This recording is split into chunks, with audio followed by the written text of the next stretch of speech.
location. Let's focus on communication, 'cause I just need the time and place to come through. Send me your location. Let's ride. That's where I'm currently at with my physique. I'm super happy with that so far. Since you last saw me in my last physique update, you can see that my delts and my back have come in, and that's what's going to happen in a fat loss phase. When you're losing a few kilos, it's going to make a massive difference. Before I get into the main subject of today's video, I'm going to drink this coffee, I'm going to have a shower, and I'll see you on the sofa in 1 sec. Sup guys, how we doing? So I'm currently sitting on the couch. This is the couch that I normally do all my reviews on, whether it's protein bars, clothing, anything like that. However, this one's going to be slightly different. I'm going to go through the supplements I'm currently having in this cut-in phase so far. I'm going to explain what I'm having and why I'm having them, and what I kind of suggest to you guys. Are supplements essential? That's a big question.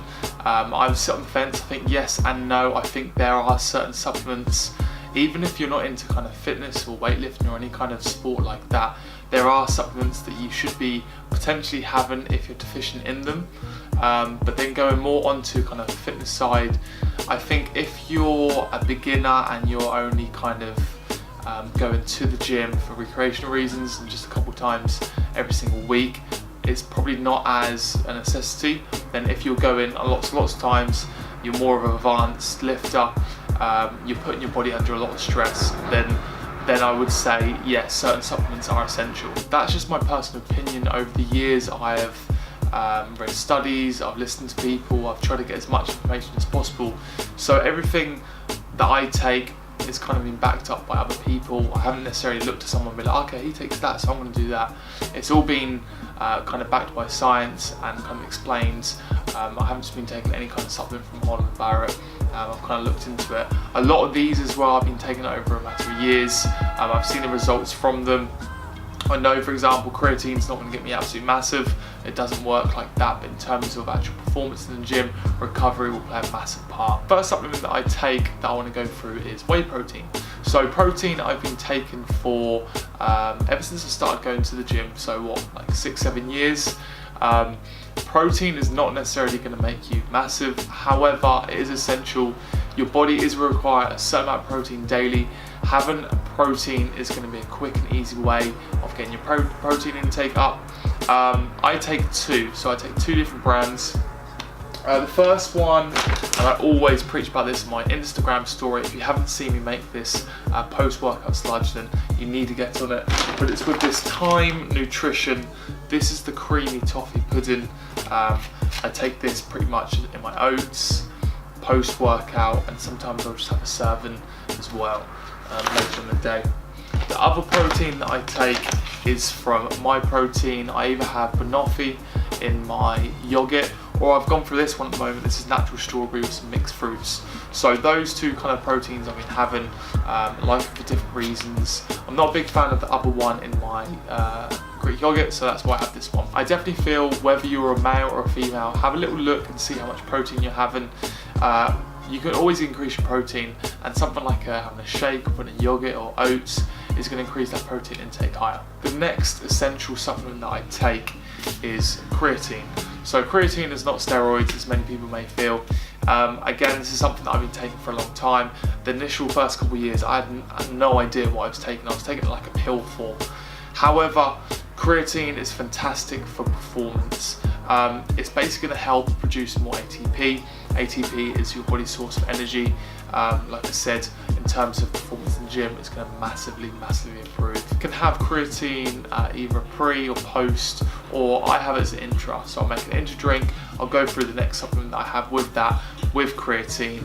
5 grams a day, that's all you need. The other supplement that I take as an intra drink along with my creatine is something called essential amino acids, so EAA'S. You also can have kind of BCAAs, but I find essential amino acids are much better. So essential amino acids, your body needs amino acids to basically function properly and to be the best it can be. Something that I've been taking for a long time now. For me, these aren't actually essential. You can get amino acids in kind of like meats and things like that. So I just like to have them 10 grams in my intra workout. just because I know it's there, and I know in terms of performance, I know I've got them. Whereas if I'm a bit deficient at meat that day, I know I've already got the 10 grams in me, and I know I'm not going to perform well. So I've gone through my whey protein, my drink. So what do I have as a pre-workout? Well, the pre-workout that I'm having at the moment is a Ghost Lifestyle. Also have Redcon 1 as well. For me, at the moment, as I'm cutting and my carbs are a little bit lower, I really like to use a pre-workout. I don't have it kind of every single day, I'll probably do every other day. So at the moment my session is pull, push, legs, rest, pull, push, legs. I'll probably have it 2 out of the 3 working days, normally on a leg day anyway. For me, pre-workout's absolutely fantastic. Like I said, especially if you're on low calories. I would definitely recommend a pre-workout if you're cutting down over a long period of time, purely because it's going to help increase your heart rate, increase blood flow. You're going to get a fantastic pump, especially if you're feeling a bit flat and a little bit lethargic.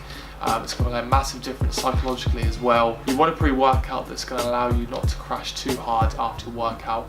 That's the worst kind of pre-workout, if after the session you're feeling good and then you can't do anything, or you just feel lethargic and lightheaded and everything like that. So make sure the pre-workout is just the right one. So now onto my morning supplements.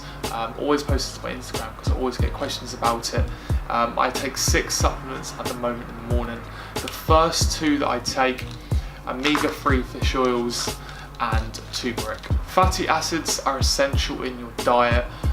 You can get these from like mackerel, salmon, those kind of foods. However, if you're not having these foods on a regular basis, you can just supplement something with like omega-3, and that's what I've been doing every single day.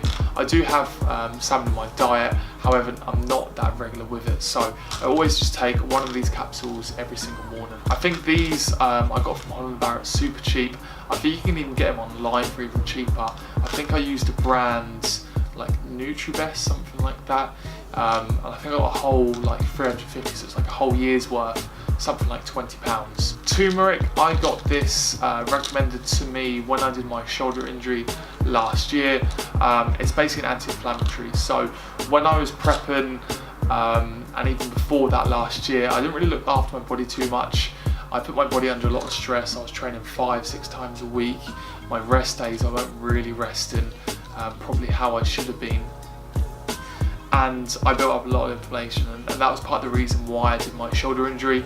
So around that time I spoke to a lot of people, and obviously I had to sort that problem out as well. But even what I'm doing at the moment and what I do at the gym, I need to be looking after my body. So taking turmeric is going to be a fantastic anti-inflammatory. Again, just one of these every single morning.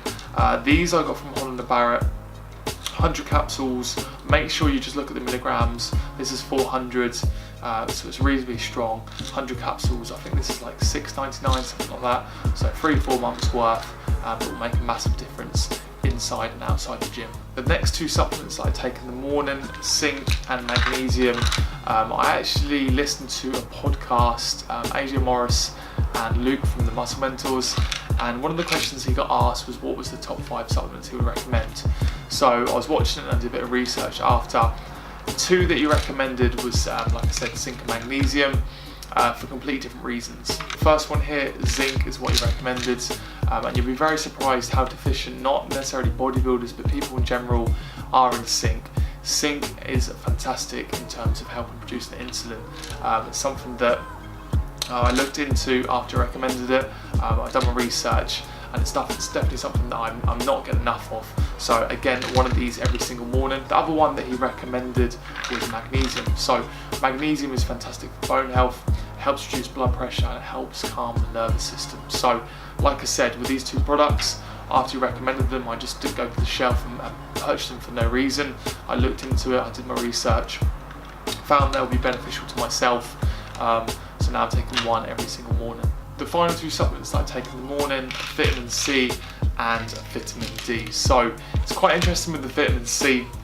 It was only this morning that I read an Instagram post by Brad Schoenfeld, who basically talked about potential vitamin C supplements interfering with anabolic signaling. So in terms of muscle building, you need to be in an anabolic state, and vitamin C, apparently the actual supplement itself, not necessarily the vitamin, but the supplement, may interfere with that, which basically means your potential of like kind of gains may be limited a little bit by having sort of 1 or 2 supplements every single day of vitamin C, which is crazy. Obviously that's why it goes down to new studies coming every single day. Have to keep on top of these things, have to keep learning. So very, very interesting study. I'll look more into that, but at the moment taking these 1 a day, but maybe not as of tomorrow. I want to do more research. So vitamin D is a supplement I always take. If you're from Britain, you understand that there's only a certain period of the year where you can have sunlight. The rest of the time it's pretty miserable, wet, rainy, hardly any sunlight at all. So vitamin D, you do get it from sunlight. If you're in a country where you're not getting much sunshine at all, highly recommend a vitamin D supplement. Vitamin D is fantastic for bones, teeth, muscles. Like I said, Holland & Barrett, which is super cheap. They do like an offer, like you buy one, you get another one for a penny. So highly recommend getting the supplement. There is one supplement that I don't currently take in this cutting phase, and I actually take it more in a bulking phase, and that's digestive enzymes. The reason that I do that in a bulking phase, I'm consuming anywhere between sort of 4,000 or 5,000 calories at one point for a long period of time. I mean, a lot of meals, the meals are a lot more frequent, a lot more bigger. So having a digestive enzyme 1 a day, sometimes I have it more than 1 meal, helps my digestive system a lot. I could potentially have this in a cutting phase. Digestion is very, very important in terms of nutrient uptake. However, I just don't find it as essential as the other supplements that I'm taking. The final supplement that I'm currently taking in this cut is CBD oil, and this is the 5% one. So CBD oil is massive in industry at the moment. You're going to hear about it left, right and centre. All different companies that are selling it. I personally take CBD oil for a couple of reasons. One, again, it's another anti-inflammatory, and 2, it massively helps with kind of de-stressing and a bit of anxiety as well. So for myself, if I'm thinking about what I'm doing for the following day, I can potentially get a little bit stressed and thinking I've got so much to do in the morning, afternoon, evening, and it basically just helps you de-stress massively. So 2 drops under the tongue, that's all you basically need. I know some people can take more, but for me just 2 drops under the tongue. This is actually quite expensive in terms of a supplement when you compare it to, you know, vitamin C that you can get for $6.99. I think this one was like anywhere between 40 and 50 pounds, but I got an offer from Holland & Barrett, so that's what I recommend. Make sure you get an offer, don't spend silly money on it, but at the same time accept that this is going to be a high quality product that will help you massively. So they are all the supplements that I'm currently taking in this cut so far. I don't think I've missed anything, no, I don't think I have. If you have any comments about what I'm taking, if you have any additional questions, leave it in the comment section below or drop me a message on Instagram, Nathan Collins with 2 N's at the end. If there's any supplements that you recommend, ones that you've been taking, ones that you've been suggested to use, I'll be interested to know what you guys are currently having right now. So again, leave in the comment section or let me know via Instagram. Don't forget to like, don't forget to subscribe, and I'll see you guys in the next one.